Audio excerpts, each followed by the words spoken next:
ॐ सोमनाथाय नमः। ॐ मल्लिकार्जुनाय नमः। ॐ महाकालेश्वराय नमः।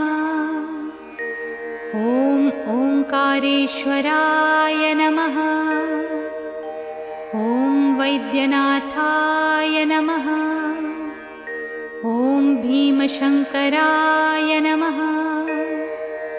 ॐ रामेश्वराय नमः। ॐ नागेश्वराय नमः।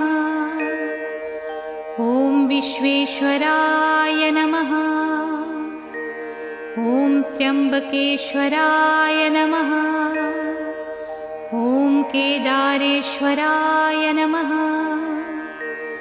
ॐ भुस्मेश्वराय नमः।